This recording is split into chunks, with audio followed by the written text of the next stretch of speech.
नेकपा एमालेका अध्यक्ष केपी शर्मा ओलीले नागरिकता विधेयकलाई जस्ताको तस्तै फिर्ता पठाउने निर्णय गरेर गठबन्धनले घमण्ड देखाएको बताउनु भएको छ। बुधबार काठमाडौँमा आयोजित पार्टी प्रवेश कार्यक्रममा ओलीले राष्ट्रपति नागरिकता विधेयक संसदले एकपटक विचार गरोस् भनेर फिर्ता पठाएको भन्दै गठबन्धनले पाखुराको भाषा बोलेर जस्ताको तस्तै फिर्ता पठाउने निर्णय गरेको र घमण्डीपन देखाएको बताउनुभयो। यस्तो भाषा बोल्ने गठबन्धनको सरकार हुनु दुर्भाग्य भएको उहाँले बताउनुभयो। उहाँले संसदीय मूल्य मान्यतालाई नमान्नेहरूलाई जनताले सरकारमा राख्न नहुने धारणा राख्नुभयो। ओलीले गठबन्धनका सबै दलका नेताहरूको उद्देश्य जहान परिवारको वरिपरि मात्रै घुमेको र गठबन्धनको कुनै पनि औचित्य र उद्देश्य नै नभएको बताउनुभयो। अहिले आफूलाई लोकतान्त्रिक पार्टीको दावी गर्ने कङ्ग्रेसको विचार शून्य रहेको र अरू दललाई साथमा नलिई अघि बढ्न नसक्ने अवस्थामा पुगेको तर्क गर्नुभयो। ओलीले माओवादीले पार्टीको स्वरूप लिन नसकेको टिप्पणी गर्दै प्रचण्ड एन्ड कम्पनी मात्र भएको आरोप लगाउनुभयो। ओलीले देशमा स्थिरता ल्याउन एमालेको जित अपरिहार्य भएको बताउनुभयो। नागरिकता विधेयक राष्ट्रपतिले संसदले एकपल्ट विचार गरोस्, कमी कमजोरी नरहोस्, यो धेरै गम्भीर महत्त्वको प्रश्न हो भनेर फिर्ता पठाउनु भएछ। संसदमा होइन, बाहिर बसेर राष्ट्रपतिले फिर्ता पठाउनु भएपछि यसो यसो गरेर मसल छामेर राष्ट्रपतिले फिर्ता पठाउने, जस्ता तस्तै फिर्ता पठाइदिने हिजो निर्णय गरे। संसदमा छलफल हुनै बाँकी छ। के छलफल हुन्छ अब? पाखुरेहरूले पाखुराको भाषा बोलिसके, हिजै जस्ता तस्तै फिर्ता पठाइदिने, हाम्रो बहुमतको ताकत देखाइदिने को राष्ट्रपति संसदलाई विचार गर्न भन्ने? यस्ता घमण्डीहरूले तर्क छैन, तार्किकता होइन, बल पाखुरा मसलका कुरा गर्नेहरू, यस्ताले देश चलाउँछन्। देशको दुर्भाग्य हो यो। यस्तो सरकार छ देशमा, दुर्भाग्य हो। यो संसदीय अभ्यासै होइन। संसदमा होला नि काङ्ग्रेस होला, माओवादी केन्द्र भन्ने होला, माधव नेपालको पार्टी होला, अर्काको पार्टी होला, गठबन्धनहरूका पार्टी होला नि संसदमा, त्यहाँ बहस गरे हुन्छ नि। अनि बाहिर यसै फिर्ता गर्ने निर्णय त भइसक्यो त उनीहरूको। कस्तो संसदीय अभ्यास हो त्यो? विचार विमर्श नगर्ने, सोझै पठाइदिने, जस्ता तस्तै कुरा। राम्रा नराम्राको मतलब छैन, हाम्रो पाखुराको कुरा हो यो। यस्तालाई सरकारमा राख्नुहुन्छ नेपाली जनताले? यी दिमागमा खोपडी टाउकामा नभएका पाखुरा मसल मात्रै भएकाहरू, खोपडीहीन मसलले यसो गर्ने। यस्ता मसले तिग्राको मात्रै भाषा बोल्ने, यस्ताहरूलाई सरकारमा राखेर देश चल्छ। त्यस कारण देशको यो दुर्भाग्यबाट देशलाई बचाउनु पर्दछ। नेकपा एमाले जस्तो पार्टी छ, यसमा म साथीहरूलाई सबैलाई आग्रह गर्न चाहन्छु र देशमा अरू अहिले प्रवेश नगरेका थुप्रै साथीहरूलाई प्रवेश गराउँ म साथीहरूलाई आग्रह गर्न चाहन्छु, सबैलाई। र बाहिर रहेका साथीहरू, विभिन्न पार्टीमा रहेका साथीहरूलाई एमालेमा आउन आग्रह गर्न चाहन्छु। काङ्ग्रेस त 5-7वटा साथी नलिकन त ओरतिर परतिर पाखुरा नसमाधिकन त हिँड्नै सक्दैन त। त्यो त देखिया छ त, सक्दैन। काङ्ग्रेस लुलो छ, विचार शून्य छ, कहाँ जाने थाहा छैन। भोलि उठी कहाँ जाने होइन, आजै कता जाँदैछु नै थाहा छैन काङ्ग्रेसलाई। काङ्ग्रेस दिशाहीन छ। कोसँग मिलेर के गर्ने, के का लागि मिल्ने त्यो थाहा छैन। मिल्ने, किनभने राम्रो काम हुनबाट देशलाई रोक्ने। एमालेले राम्रो काम गर्छ, एमालेलाई आउनबाट रोक्ने, उसको काम त्यति मात्रै छ। एमालेलाई रोक्ने नेपाली काङ्ग्रेसको नीति। माओवादीको सम्बन्धमा त केही भन्नु नै छैन। हात खुट्टा भाँचिएकाहरू कहाँ छन्? अपाङ्ग भएकाहरू कहाँ छन्? तिनलाई कहिल्यै सम्झिया छ? ती शहीदहरूको शालिग बनेको छ? अनि कुन नाता गोताको सम्धि मरेका छ कि के को मरेका छ कि जाँड खाएर मरेकाहरूका शालिग बनाएका छन्? युद्धमा मरेकाको शालिग बनाएको छ? अरूका छोराछोरीको शालिग बनाएको छ। अनि के का लागि रहेछ भन्दाखेरि आफ्ना चाहिँ जाँड खाएर मरेकाको शालिग बनाउने, युद्धमा मरेकाहरूको शालिग त नामै छैन नि, को थियो कहाँ थियो। यो खालको त्यस्तो माओवादीका बारेमा के कुरा गर्ने, कता हिँड्या भनेर हिँड्या थियो, आज कहाँ पुगिसक्यो। काङ्ग्रेसका पछि पछि सुहाँ सुहाँ फ्याँ फ्याँ गर्दै काङ्ग्रेसका पछि पछि कुद्या छ। महान जनयुद्ध, जनवाद ल्याउँछु भनेको के भनेको त्यो सबै छोडेर अहिले त एमाले सिद्ध्याउँछु, कम्युनिस्ट सिद्ध्याउँछु भनेर कुद्या छ। कहाँबाट कहाँ पुग्यो। त्यसको बारेमा के कुरा गर्नु, माओवादीको बारेमा केही कुरा गर्नुपर्छ र आवश्यक छ र अब पनि कुरा गर्नु। माओवादीलाई राम्रैसँग नेपाली जनताले चिनिसकेका छ। माओवादीसँग त्रसित हुनुपर्ने पनि कुनै कारण छैन। कतिपय मान्छे अझै पनि अधिक त्रसित हो कि जस्तो देखिन्छ।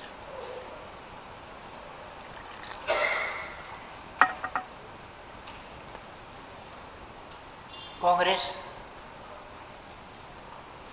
प्रजातन्त्र त भन्थ्यो, अब त प्रजातन्त्र पनि भन्न छोड्यो। अब प्रजातन्त्र प्रजातन्त्र सिद्धियो, गठबन्धन मात्रै भयो।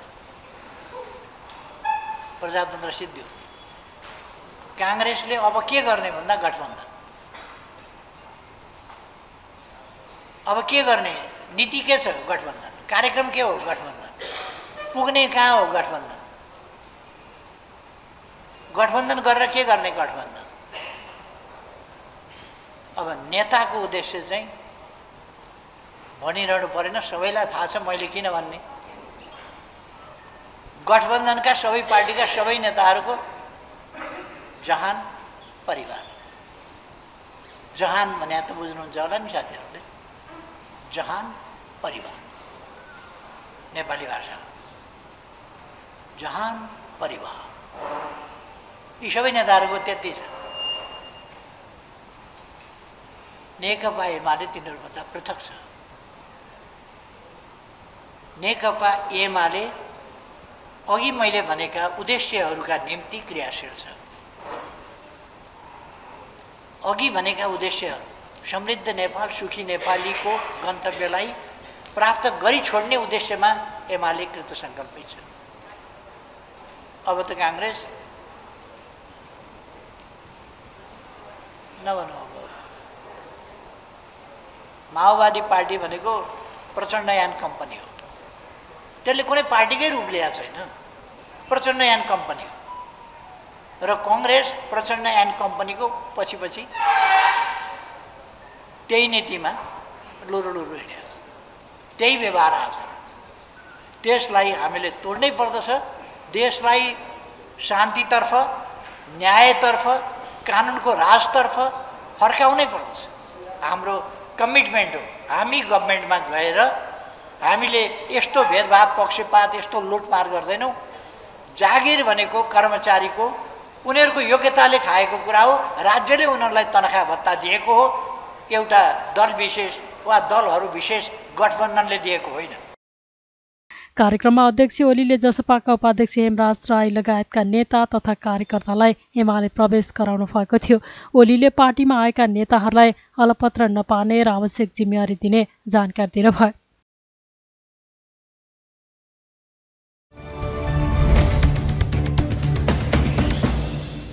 नेकपा माओवादी केन्द्र पार्टी पदाधिकारी चयनको नजिक पुगेको जनाएको छ। पार्टी कार्यालय पेरिस टाडामा बुधबार बसेको माओवादी स्थायी कमिटी बैठकले पार्टी संगठनको बारेमा छलफल गर्दै पदाधिकारी चयनको नजिक पुगेको प्रवक्ता कृष्णबहादुर महराले जानकारी दिनुभयो।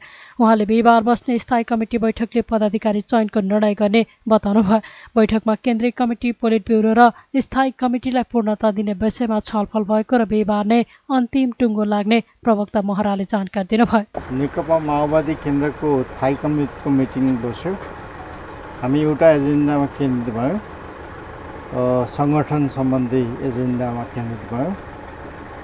सङ्गठनमा खास गरेर केन्द्रीय कमिटी पछि हामीले टुङ्गाउनु पर्ने केही विषयहरू थिए। खास गरेर केन्द्रीय कमिटीमा थप्नुपर्ने केही साथीहरू र पोलिट ब्युरोमा थप्नुपर्ने केही साथीहरू र थाई कमिटीमा थप्नुपर्ने साथीहरू र पदाधिकारी चुन्ने विषय तपाईँहरूको जिज्ञासाको विषय होला। यी सबै विषयमा हाम्रो विस्तृत छलफल भयो र करिब हामी टुङ्गोमा पुगेका छौँ र भोलि बिहान 8 बजे अन्तिम टुङ्गो लाग्छ। 1 घण्टा बस्छ। आज केही टुङ्गोमा पुग्नु? आज हामी छलफल सबै विषयमा गऱ्यौँ। यी तिनै उसको अन्तिम टुङ्गो लाग्छ कि? अन्तिम टुङ्गो लाग्छ। पदाधिकारी पनि टुङ्गिन्छ? पदाधिकारी पनि आज छलफल सुरु भयो। भोलि नै टुङ्गिन्छ पदाधिकारी पनि? सबै टुङ्गिन्छ है। धन्यवाद। स्थायी कमिटी बैठकले बिहिबार बिहान पुनः बस्ने माओवादीले जनाएको छ।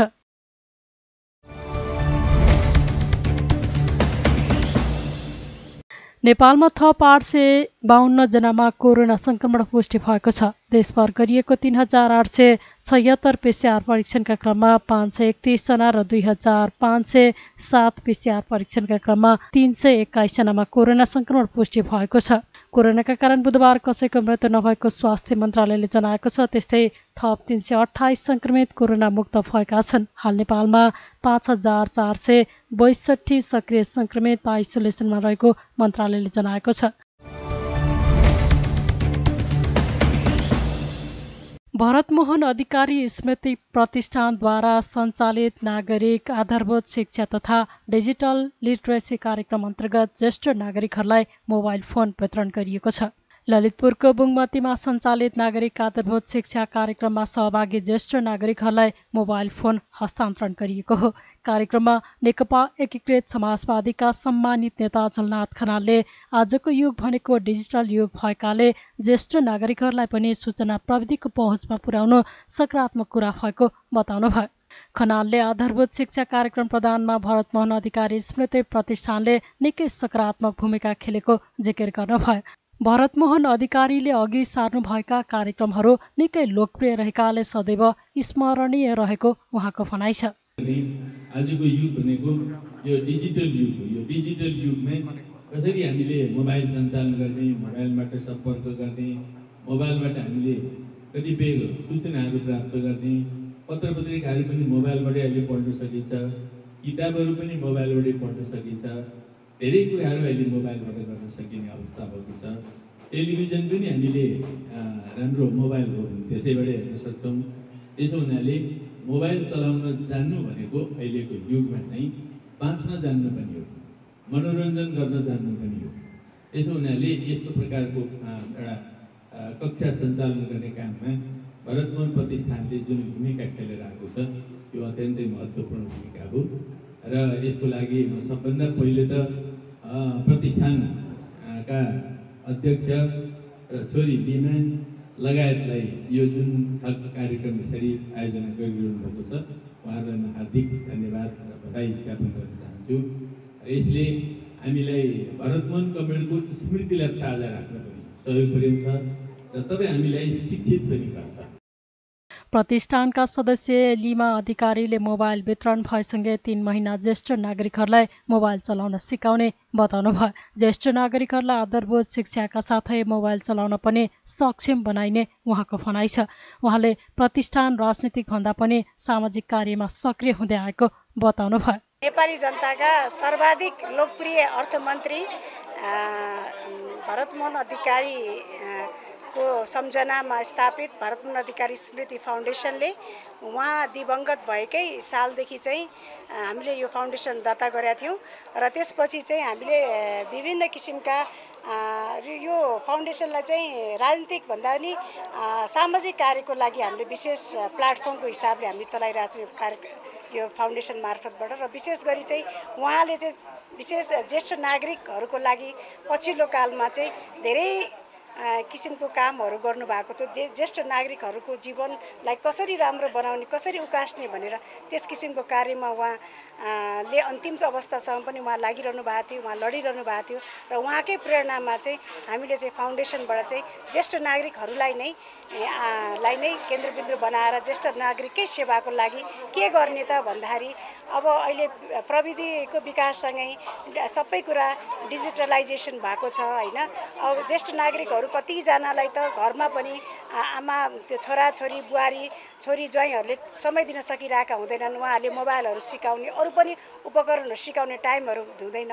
त्यही भएर हामीले चाहिँ फाउन्डेसन मार्फत यस किसिमको चाहिँ 1 वर्ष आधारभूत शिक्षा तथा डिजिटल लिटरेसी मार्फतबाट चाहिँ ज्येष्ठ आमा बुवाहरूलाई पहिला चाहिँ अक्षर चिनाउने, नेपाली अङ्ग्रेजी अनि त्यसपछि शब्दहरू चिनाउने, त्यसपछि वाक्यहरू गर्न सिकाउने, त्यसपछि सामूहिक ग्रुप इन्टरेक्सनहरू गर्न सिकाउने, ग्रुप डिस्कसनहरू गर्न सिकाउने, त्यसपछि ग्रुप खेलहरू पनि खेल्न सिकाउने र अन्त्यमा चाहिँ लाएर चाहिँ यस किसिमको चाहिँ मोबाइलहरू चलाउन सिकाउने कार्यक्रम अन्तर्गत आज चाहिँ एउटा अनौपचारिकै कार्यक्रम हो। खास गरेर यो चाहिँ हाम्रो सिड्युलमै पर्ने 1 वर्ष यो जुन आधारभूत शिक्षा तथा डिजिटल लिटरेसी कार्यक्रममै पर्ने कार्यक्रमको चाहिँ यो मोबाइल वितरण गर्ने कार्यक्रम हो र आज हामीले चाहिँ मोबाइल वितरण गरेका छौँ। हाम्रो यहाँ शिक्षामा सबैजना आमाहरू जसले कक्षामा आइरहनु भएको छ, सिकिरहनु भएको छ, उहाँहरू सबै आमा बुवालाई हामीले मोबाइल वितरण गरेको छौँ र भोलिको दिनबाट चाहिँ कार्तिकसम्म चाहिँ 3 महिना चाहिँ हामीले यो मोबाइल सिकाउने कार्यक्रम छ। त्यस्तै आधारभूत शिक्षा लिइरहेका ज्येष्ठ नागरिकहरूले आफूहरूले अक्षर पढ्न लेख्न सिकेको र निकै खुसी लागेको बताएका छन्। क ख एबिसिसी अलिअलि जाने छ, धेरै चाहिँ यहाँ आउँदैन। यहाँ आउँदा कस्तो लागिरहेछ, के छ?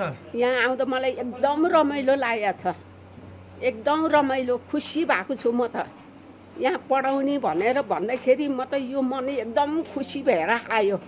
अनि फेरि रमाइलो छ, यहाँ दिन पनि बिताउने है। अनि यहाँ घरमा बस्नु भन्न यहाँ आएर सबैको मुख हेरेर बस्ने राम्रै छ, राम्रै भयो। के गरिराख्नु भएको छ यहाँ र के सिकिराख्नु भएको छ, के जान्नु भयो अहिले? पहिला के जान्नु भएको थिएन, यहाँ आएपछि के जान्नु भयो? पहिला त केही पनि जान्दैन है, एउटा अक्षरै जान्दैन, केही पनि जान्दैन। अहिले यहाँ आएर नेपाली पनि एउटा सिक्यो है। अब त्यो एबिसिडी भन्ने पनि अलिअलि सिक्यो। निरक्षरताका कारण विभिन्न अवसरबाट वञ्चित ज्येष्ठ नागरिकका लागि उपयोगी हुने उद्देश्यले शैक्षिक कार्यक्रम सञ्चालन गरिएको प्रतिष्ठानले जनाएको छ। कार्यक्रममा फाउन्डेसनकी अध्यक्ष सविता अधिकारी, ललितपुरका वडा अध्यक्षहरू, बागमतीका प्रतिष्ठित व्यक्तिहरूको उपस्थिति रहेको थियो।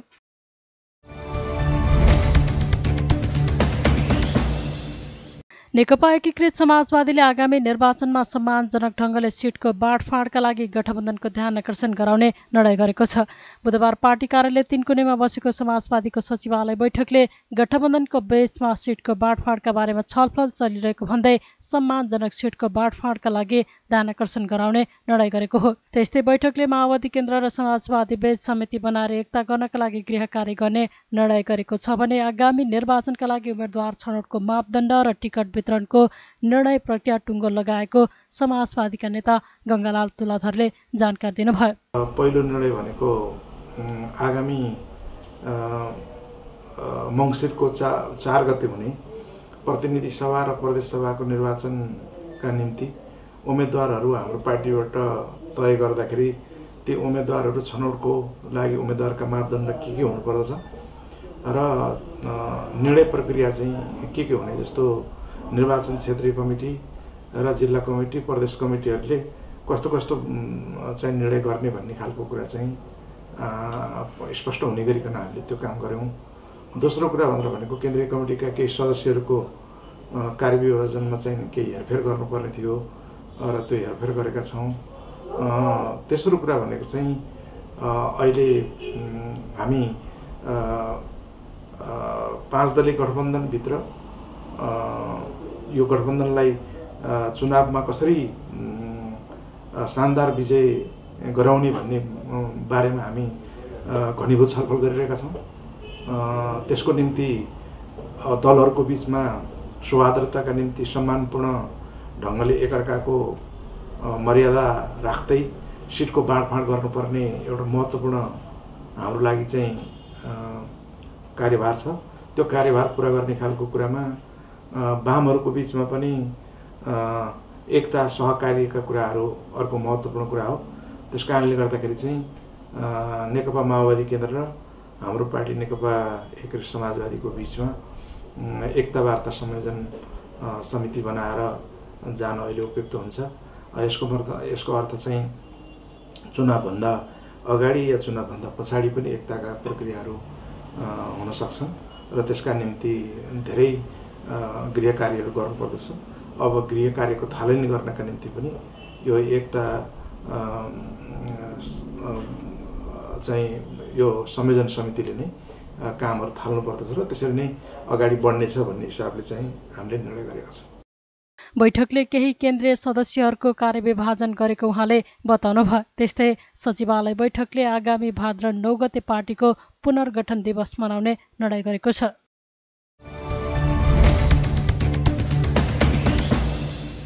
ऊर्जा, जलस्रोत तथा सिंचाई मन्त्री पम्फा भूषालले आफ्नो कामलाई छिटो छरितो बनाउन नेपाल विद्युत प्राधिकरणलाई निर्देशन दिनुभएको छ।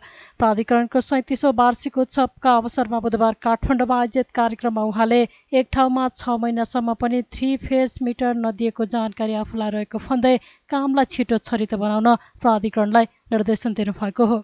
उहाँले प्राधिकरणका कर्मचारीको सोच र शैलीमा परिवर्तन आवश्यक रहेको जिकिर गर्नुभयो। कर्मचारीको वृत्तीय विकासमा पनि ध्यान गएको भन्दै उहाँले दैनिक ज्यालादारीलाई मासिक ज्यालादारी बनाउन प्रक्रिया अगाडि बढाइएको जानकारी दिनुभयो। वितरण प्रणालीको संरचना सुधारका लागि ध्यान दिँदै विद्युतको खपत बढाउनु पर्ने उहाँले बताउनुभयो। वितरण संरचना सुधार गर्नेतर्फ ध्यान दिन जरुरी छ। उक्त लक्ष्य हासिल गर्न ठूलो लगानीको समेत आवश्यकता पर्दछ। वितरण प्रणालीको पूर्वाधारमा गरिने लगानीले विद्युत खपतलाई वृद्धि गर्न सहज बनाउँदछ। प्राधिकरणले वार्षिक बक्यौता उठाउने विषय पूर्वाधारमा लगानी गर्ने विषयसँग सम्बन्धित छ। गुणस्तर र भरपर्दो विद्युत उपलब्ध गराउने कुरा, विद्युतीय चुलो प्रयोग गर्ने कुरा होस् वा उद्योगहरूले मागे जति विद्युत दिने कुरा होस्, यो सबैका लागि प्रणालीमा सुधार गर्नुपर्दछ र सोको लागि ठूलो लगानीको आवश्यकता पर्दछ। बाँकी बक्यौता उठाउने र प्रणाली सुधार र विस्तारमा लगानी गर्ने कुरा एक अर्कासँग परस्पर सम्बन्धित छन्। त्यसैले के बुझ्न जरुरी छ भने हामीले तिर्ने महसुल हामीले नै प्रयोग गर्ने गुणस्तरीय विद्युत सेवाका लागि हो। तसर्थ सम्पूर्ण सेवा गराई उद्योग व्यवसाय साथै सरकारी निकायहरूमा समयमा नै विद्युत महसुल र बाँकी बक्यौता तिर्नका लागि विशेष अनुरोध गर्दछौँ। प्रसारण लाइनको निर्माण समयमा सम्पन्न हुन नसक्दा निजी प्रवर्धक र प्राधिकरणलाई ठूलो क्षति भएको छ। यसबाट ठूलो लगानी गरेर जलविद्युत आयोजना सम्पन्न गरेका निजी क्षेत्र, लगानी गर्ने ब्याङ्क, सर्वसाधारणको ठूलो क्षति भोग्नु परेको छ। यो समस्यालाई समाधान गर्न सबै पक्ष गम्भीर ढङ्गले लाग्न जरुरी छ। प्रसारण लाइन निर्माण, वितरण प्रणालीको विस्तार साथै चुहार नियन्त्रणका लागि जनचेतना बढाउन स्थानीय तहहरूसँग साझेदारी गर्न समेत आवश्यक छ। प्रसारण लाइन निर्माणमा आउने समस्या कुनै ठाउँ, कुनै आयोजना वा व्यक्ति विशेषको मात्र कदापि होइन। यसलाई राष्ट्रिय चासोको विषय बनाइनु पर्दछ। वन क्षेत्रको प्रयोग गर्ने विषय होस् वा निजी जमिनको प्रयोग गर्ने विषय होस्, यसलाई समग्रमा समाधान गर्ने गरी नीति निर्माण गर्न जरुरी छ। मन्त्रालयले यसतर्फ विशेष ढङ्गले गम्भीर भएर लागेको छ। आउने पिँढीलाई अँध्यारो राख्ने कि उज्यालो भविष्य दिएर जाने भन्ने गम्भीर प्रश्न हाम्रो पुस्तालाई सदैव रहिरहनेछ। एउटा आयोजना सम्पन्न हुन 5-6 वर्ष लाग्छ। तसर्थ हाम्रो पुस्ताले गुणस्तरीय सेवा प्राप्त गर्न आउने पिँढीलाई उज्यालो भविष्य दिन विकासका कार्यमा राजनीति गर्ने होइन, सबै इमान्दार भएर एकजुट हुन जरुरी छ। त्यस्तै प्राधिकरणका कार्यकारी निर्देशक कुलमान घिसिङले प्राधिकरणको नाफाको ग्राफ अझै बढ्ने बताउनुभयो। कार्यकारी निर्देशक घिसिङले अहिले प्राधिकरण नाफामा रहेकाले तलब खान ऋण लिनुपर्ने अवस्था अन्त्य भएको बताउनुभयो। भारत सरकारबाट हाल 365 मेगावाट विद्युत निर्यात गर्न अनुमति भएकाले प्राधिकरणले प्रतिस्पर्धा मार्फत दैनिक करिब 400 मेगावाट विद्युत व्यापार गर्न सफल भएकोमा उत्साहित भएको उहाँले बताउनुभयो। लोडसेडिङ अन्त्य मात्र गरेको छैन, दूरदराजका जनता जसले बत्तीको उज्यालोसम्म देख्न पाएका थिएनन् त्यस्ता जनताको घर घरमा विद्युत पुर्याई गरिब जनताको मन जित्ने काम पनि गरेको छ। आजभन्दा 6 वर्ष अगाडि करिब 62% जनताले मात्र ग्रिडको विद्युत बाल्न पाएकोमा आज करिब 93% जनताले ग्रिडको विद्युत उपभोग गर्न पाएका छन्। वैकल्पिक ऊर्जा समेत गर्दा करिब 96% जनताले विद्युत सुविधा पाएका छन्। हाल 42 जिल्ला पूर्ण विद्युतीकरण भइसकेको छ। आगामी 2 वर्षभित्र 100% जनता सामु विद्युत पहुँच पुर्याउने सरकारको लक्ष्य पूरा गर्न प्राधिकरणले आफ्नो सम्पूर्ण साधन स्रोत परिचालन गरेको छ। विद्युत चुहावट नियन्त्रणमा प्राधिकरणको आर्थिक अवस्था सुदृढ गर्ने मूल मन्त्र हो। विगत 6 वर्ष अगाडि 25.78% रहेको चुहावट हाल 15.38%मा झारिएको छ। प्राधिकरणको सञ्चालन उपलब्धि, वित्तीय उपलब्धि लगायत आयोजनाहरूको प्रगति विवरण भर्खरै देखाइएको वृत्तचित्र र आजको गोरखापत्रमा सविस्तार प्रस्तुत गरिसकेकोले म प्राधिकरणको भावी कार्ययोजना प्रस्तुत गर्न चाहन्छु। विद्युतीय ऊर्जामा आत्मनिर्भर भई बढी भएको विद्युत छिमेकी राष्ट्रहरूमा निर्यात गरी आर्थिक अवस्था सुदृढ गर्ने प्राधिकरणको दीर्घकालीन लक्ष्य रहेको छ। प्राधिकरणले सरकारी तथा निजी क्षेत्रसँग सहकार्य गरी उत्पादन सम्मिश्रणमा आधारित ठूलो क्षमताका जलाशययुक्त तथा अर्धजलाशययुक्त जलविद्युत आयोजनाहरूको विकास गर्नेछ। 635 मेगावाटको दुधकोशी, 1061 मेगावाटको अप्पर अरुण, 210 मेगावाटको चैनपुर सेती, 79 मेगावाटको तामाकोशी 5औं र 60 मेगावाटको मोदी तल्लो र माथिल्लो जलविद्युत आयोजनाहरूको निर्माणलाई उच्च प्राथमिकतामा राखी आवश्यक कार्य अगाडि बढाइएको छ। प्राधिकरण र सतलज जलविद्युत कम्पनी बीच 490.2 मेगावाटको अरुण 4 जलविद्युत आयोजना निर्माण गर्न संयुक्त उपक्रम कम्पनी स्थापना गरिनेछ। प्रतिस्पर्धात्मक प्रक्रियाबाट सौर्य ऊर्जा खरिद गरिनेछ भने जलप्रवाहको अधिकतम उपयोग गरी विद्युत उत्पादन गर्न प्रोत्साहन हुने गरी विद्युत खरिद गर्ने नीति लिइनेछ। काठमाडौँ उपत्यका लगायतका प्रमुख सहरहरूमा वृद्धि भइरहेको उच्च विद्युत मागलाई सम्बोधन गर्न प्राधिकरणले आगामी 30 वर्षको माग व्यवस्थापन हुने गरी प्रसारण तथा वितरण पूर्वाधार निर्माण गर्ने योजना कार्यान्वयन गरिँदै लगिनेछ। हुलाकी राजमार्ग आसपास डेडिकेटेड 400 केबी र मल्टी सर्किट 220 केबी लगायतका विभिन्न क्षमताका दक्षिण करिडोर प्रसारण लाइन निर्माण गर्न आवश्यक वित्तीय स्रोत नेपाल सरकार, नेपाल विद्युत प्राधिकरण, एक्जिम ब्याङ्कहरू लगायतका विभिन्न दात्री निकायहरूबाट जुटाइनेछ। निकट भविष्यमा नै थप विद्युत आयोजनाहरू सञ्चालनमा आई वर्षभरि नै मुलुक आवश्यकताभन्दा अधिक ऊर्जा उत्पादन गर्न सक्ने अवस्थामा पुग्नेछ। स्वदेशमा नै विद्युतको खपत वृद्धि गरी खपत नभएको विद्युत मात्र निर्यात गर्ने नीति अवलम्बन गरी सोही अनुरूप खपत वृद्धि गर्न विद्युतीय चुलो, विभिन्न विद्युतीय उपकरण, विद्युतीय सवारी साधनको प्रयोग गर्न उपभोक्ताहरू समक्ष चेतनामूलक विद्युत खपत प्रवर्धन कार्यक्रमहरू प्रभावकारी रूपमा सञ्चालन गरिनेछ। विद्युत प्राधिकरणले आफ्नो भावी कार्ययोजनाहरू समेत सार्वजनिक गरेको छ, जसमा प्राधिकरणको प्रणाली सुधार्नेदेखि ठूला आयोजना बनाउनेसम्म रहेका छन्। प्राधिकरणले सरकारी तथा निजी क्षेत्रसँग सहकारी गरी उत्पादन मिश्रणमा आधारित ठूलो क्षमताको जलसायुक्त तथा अर्ध जलसायुक्त जलविद्युत आयोजनाहरूको विकास गर्ने योजना अगाडि सारेको छ।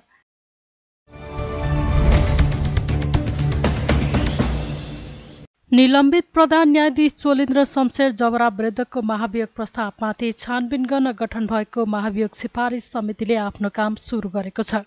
सिंहदरबारमा बुधबार बसेको समिति बैठकले छानबिनका लागि कार्यविधि र कार्यतालिका बनाउने निर्णय गरेको हो। अर्को बैठकमा समितिको कार्यविधि र कार्यतालिका प्रस्तुत गर्न समितिले सचिवालयलाई निर्देशन दिएको छ। बैठकमा समिति सदस्यहरूले महाभियोग प्रक्रिया छिटोभन्दा छिटो टुङ्ग्याउनु पर्ने धारणा राखेका थिए।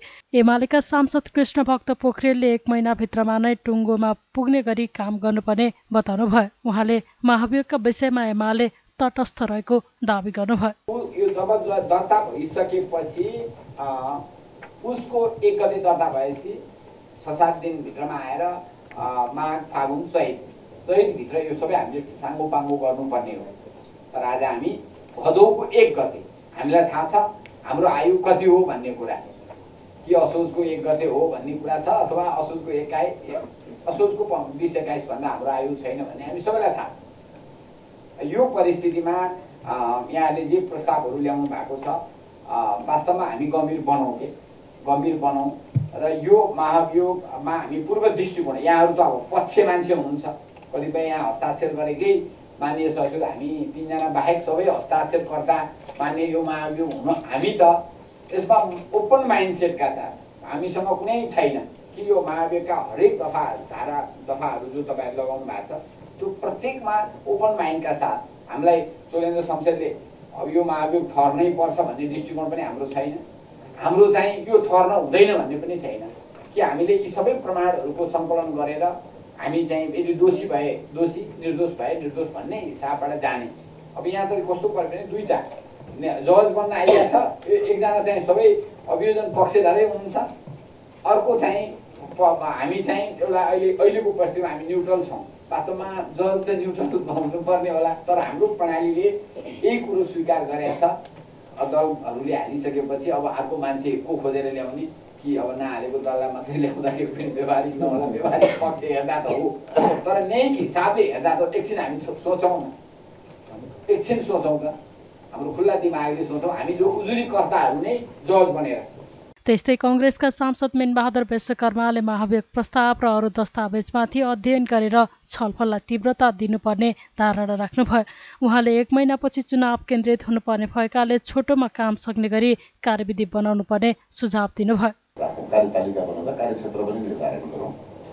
कार्यक्षेत्र निर्धारण गर्दा प्रस्तावमा संलग्न कागजात, प्रस्तावसँग सम्बन्धित कागजात, अरू पनि संलग्नपछि सम्बन्धित कागजात, व्यक्तिहरूलाई पनि हामीले बुझ्ने, परामर्श गर्ने, अन्तर्क्रिया गर्ने र उहाँहरूको राय बुझ्ने काम गर्नुपर्छ जस्तो लाग्छ। म चाहिँ कामकै कुरा गरेँ, सिधै कार्यविधिको कुरा नगरिकन। अनि यसो गऱ्यौँ भने हामीले 3 महिनाभित्र भनेको 3 महिनाभित्र हामी दिन सक्छौँ। अब 1 महिनापछि त सायद सबै चुनावतिर नै लाग्छ होला। त्यसो भएको हुनाले समय हाम्रो हुँदाहुँदै पनि हामी आफै चाहिँ आफ्नो समय दिन सक्दैनौँ। त्यसो भएको हुनाले यसलाई संक्षिप्त कार्यविधिभित्रै लगेर, कार्यविधि पनि एकदम 5 महिना अलिमल्लिहाल्यौँ, अब फेरि 5 महिना भन्नेपट्टि नलागेर अब यसलाई छिटो गरेर अगाडि लैजाउँ र अध्ययन गर्नुपर्ने कागज, सङ्कलन गर्नुपर्ने प्रमाण कागजातहरू, बुझ्नुपर्ने व्यक्तिहरूका बिचमा चाहिँ अब पर्न जान्छ होला। कानुनविदहरू पर्नुहुन्छ होला, पूर्व प्रधान न्यायाधीशहरू पर्नुहुन्छ होला, जसले त्यतिखेर अभिमत जाहेर गर्नुभयो उहाँहरूको राय बुझ्नुपर्छ होला। आवश्यकता पऱ्यो भने संसदकै मान्य सदस्यहरू जसले हस्ताक्षर गर्नुभयो, जसले गर्नु पनि भएन, उहाँहरूको बारेमा नै बुझ्नुपर्छ होला।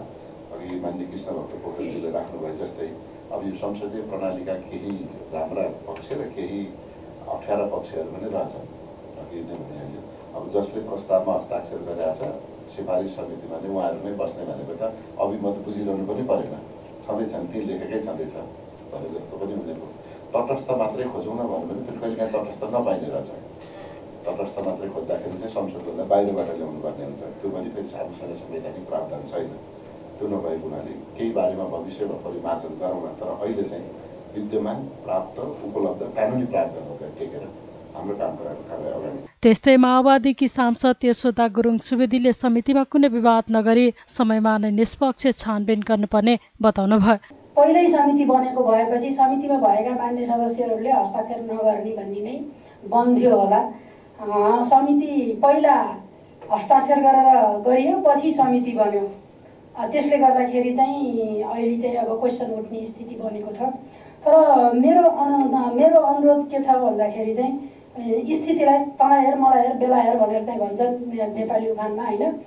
स्थितिलाई हेर्दाखेरि के देखिन्छ त भन्दाखेरि हामी हस्ताक्षर गरौँ या नगरौँ, कुनै न कुनै ढङ्गले लामो समय भएको कारणले, छिटो भएको भए पनि यो हुन्थेन होला, लामो समय भएको कारणले कुनै न कुनै ढङ्गले पक्ष र विपक्षमा बाँडिएकै छौँ।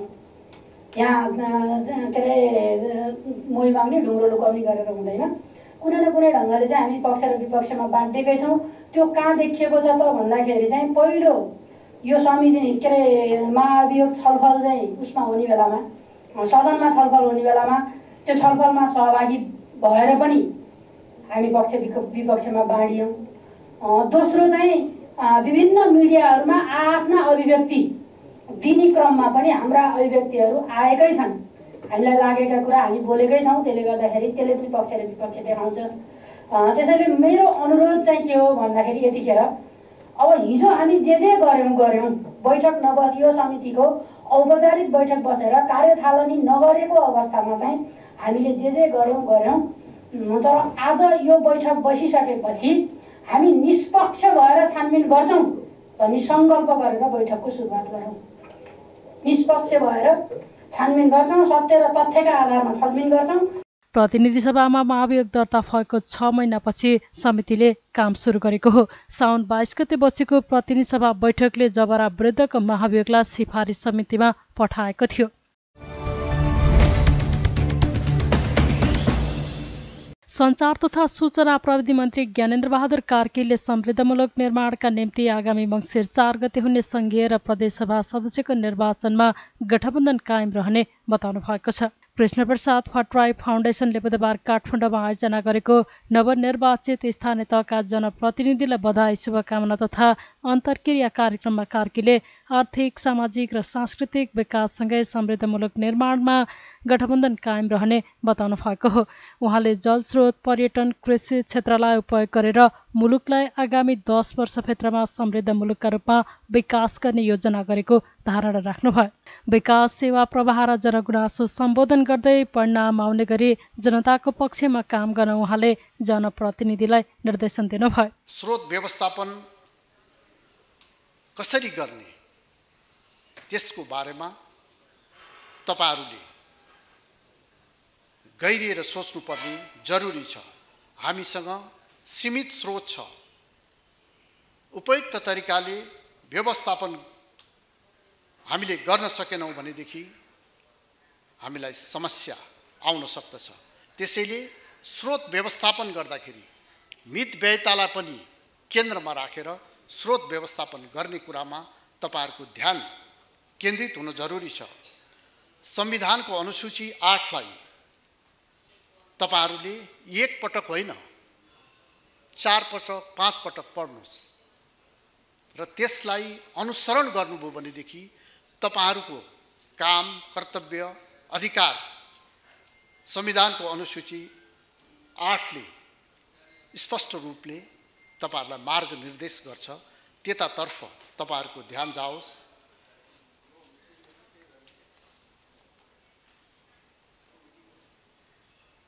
हामीले चुनाव जित्दाखेरि अनेक किसिमका बाचाहरू गरेर आएका छौं। ती बाचा केवल एक पटकको निर्वाचनका निमित्त मात्रै बाचा गर्यौं भनेदेखि त्यो आफूलाई पनि धोका दिएको हुन्छ, जनतालाई पनि धोका दिएको हुन्छ। त्यसैले ती बाचाहरू मध्येमा तपाईहरुले प्राथमिकताको सूची बनाउनुस्।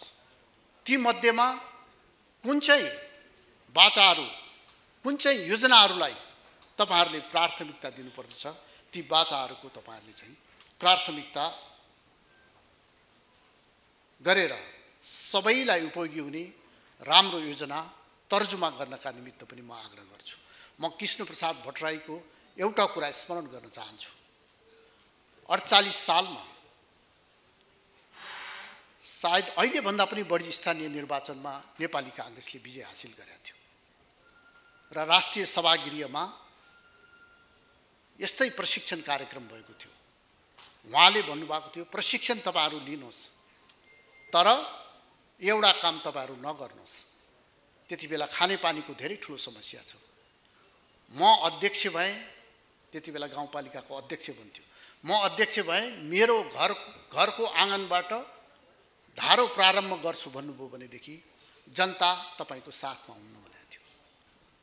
कहाँ आवश्यकता छ योजनाको त्यहाँबाट प्रारम्भ गर्नुहोस् र आफूलाई तपाईले अब सेवकको रूपमा प्रस्तुत गर्नु चाहिँ जरुरी छ। अरूलाई सेवा दिएर बल्ल तपाईले सेवा लिनुपर्छ। त्यतातर्फ तपाईहरुको ध्यान अवश्य जानेछ भन्ने विश्वास मैले लिएको छु।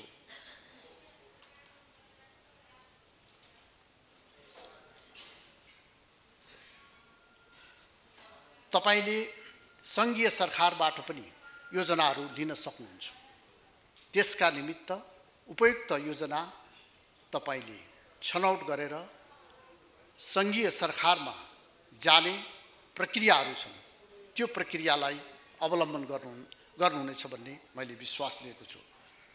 विशेष अनुदानको पनि व्यवस्था गर्छ सरकारले। विशेष अनुदानका निमित्त पनि आफ्नो स्रोतलाई तपाईको नगरपालिकाको, गाउँपालिकाको स्रोतलाई कसरी परिचालन गर्नुहुन्छ त्यसमा स्पष्ट भएर विशेष अनुदानका निमित्त पनि अगाडि जान सकिन्छ।